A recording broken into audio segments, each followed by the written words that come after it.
c'est l'inquiétude dans les milieux d'affaires, dans les 4 coins de la planète, depuis ce 2 avril où le président américain a annoncé cette fameuse grille tarifaire sur donc les nouveaux tarifs douaniers. C'était la panique. Mais voilà que hier, la Maison-Blanche tweet sur le réseau X « Restez cool » en commentaire d'une photo de Donald Trump souriant entouré de son ministre du Commerce et de son ministre des Finances. « Restez cool, tout va bien se passer », dixit Donald Trump. C'est une trêve tarifaire, ça vous fait sourire, Amin Jammeh? Ça me fait sourire parce que c'est exactement ce que me dit mon dentiste quand je vais chez lui. Donc oui, ça me fait sourire. Est-ce que ça veut dire que, est-ce que ça veut dire que c'est... Non, il a annoncé la trêve tarifaire. Est-ce que c'est un rétropédalage? Sauf pour la Chine, parce que là, pour le coup, c'est la surenchère tarifaire, si je puis me permettre l'analogie.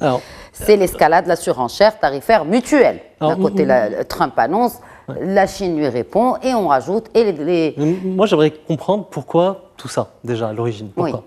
Parce que je me demande si tout le monde, même au niveau de son cabinet et de son staff, savent pourquoi ça se passe comme ça. Je n'en suis pas certain. J'ai essayé de faire preuve d'empathie et de me mettre dans sa peau en me disant, mais finalement, pourquoi j'augmente tous ces tarifs douaniers? Est-ce que c'est pour créer un peu plus de bien-être chez moi, dans mon pays, et de créer plus d'emplois? C'est ce qu'il semble affirmer. OK. Mais le faire en sachant que ça va peut-être produire quelque chose sur le court terme, mais qu'à moyen terme, je veux dire, les autres pays qui sont en face, les 180 pays qui sont en face, vont s'organiser, ne peuvent pas se laisser abattre par des barrières douanières aussi fortes, vont s'organiser en faisant en réarrangeant l'économie internationale. Mais après, c'est une trêve, c'est-à-dire qu'il a suspendu... Non, mais à l'origine, pourquoi il a fait ça? Alors, à l'origine, pourquoi il a fait ça? Selon certains observateurs, ce sont les marchés financiers qui sont visés pour que les investisseurs se détournent des marchés des actions. On l'a vu, tous les marchés financiers ont craché, littéralement, après cette décision. Et donc, automatiquement, les investisseurs se tournent vers les obligations, ce qui fait baisser les taux de l'endettement américain. OK. Donc, si on regardait un peu plus largement, Donald Trump a l'obligation de refinancer son économie, et donc, ce ne sont pas finalement les tarifs commerciaux qui sont visés, mais à une échelle beaucoup plus large et dont l'économie américaine, dont la survie de l'économie américaine dépend. Mais quand on utilise un levier aussi énorme, on s'attend à des conséquences énormes. Oui, si on le maintient. Alors justement, si c'était juste un coup de poker et qu'on lève ces droits de douane en sachant pertinemment qu'on va les rebaisser et que ça va être juste un levier pour négocier. Si on fait ça, ça rend le président des États-Unis... ça lui donne un caractère un peu paternaliste, du style, vous, les enfants, si vous ne faites pas ce que je vous dis, je vais vous punir. Et oui, je veux dire, moi, c'est comme ça qu'on élève nos enfants, en leur promettant le pire s'ils ne rangent pas leur chambre, mais en sachant qu'on ne va jamais le faire. Oui. Donc, quelque part, il y a un côté paternaliste qui se dégage.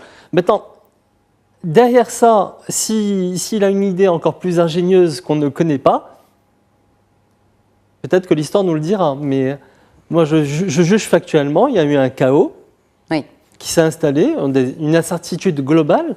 Même les meilleurs économistes au niveau mondial n'osent même plus commenter parce qu'ils ne savent pas du tout où c'est que ça part. Tout le monde se focalise sur une seule chose. Ça s'est calmé parce qu'il a dit que finalement, on le fera que pour la Chine pour l'instant. Et que... Mais on oublie le pourquoi. On se focalise que sur, finalement, ça s'est calmé. Oui. En un mot commentaire, pour qu'on fasse le dernier commentaire sur la dernière déclaration. Je pense qu'il faut revenir. Elle concerne le sport. Hein. Oui, d'accord. Je m'y attendais. Oui. Non, il faut revenir à l'origine de toute cette histoire. C'est qu'aujourd'hui, la dette américaine est colossale. C'est ça. Et il faut la financer. Et M. Trump et son administration n'ont rien trouvé de mieux que d'aller dans la niche de la fiscalité douanière pour puiser un peu plus d'argent pour pouvoir faire face à la difficulté financière que vivent les États-Unis, parce que leur dette, ce n'est pas les quelques millions de dollars du Maroc, c'est des milliers, c'est des milliards de dollars. Donc c'est beaucoup d'argent. Trillion, c'est énorme. C'est énorme. Donc à première vue, il paraissait que c'était possible, en augmentant ce qu'ils appellent les tarifs, que les gens allaient payer, se taire, etc. Et la façon dont il l'avait annoncé, l'autorité qu'il avait utilisée, il pensait que les gens allaient être intimidés. Les gens n'ont pas été intimidés. Aujourd'hui, pourquoi il a reculé? Il n'a pas reculé parce que les marchés financiers ont vacillé, alors qu'il est accusé aujourd'hui, vous savez qu'il est accusé pour déni d'initié, parce que certains de ses proches se sont enrichis en quelques jours. Non, ils ont perdu surtout 300 milliards de dollars. Non, ils ont perdu, mais il y en a qui se sont enrichis en 24 heures. Non, mais il y en a qui se sont enrichis, qui ont spéculé sur... Alors on dit quelques-uns disent qu'ils étaient au courant de ce qui allait se passer, des décisions prises. Mais le problème, ce qui a fait reculer M. Trump aujourd'hui, c'est le marché obligataire. Exact. Vous savez qu'aujourd'hui, quand les gens n'avaient pas de... Quand il y avait une crise quelconque, les gens se réfugiaient dans la dette américaine. Dans les obligations. Justement, ils achetaient des obligations. Aujourd'hui, les gens se débarrassent de ces obligations. Donc c'est toute la crédibilité des États-Unis et du système financier et du dollar. Oui. Le dollar se casse la gueule, les obligations se cassent la gueule, et donc c'est le système financier américain, économique américain, qui est en train de péricliter.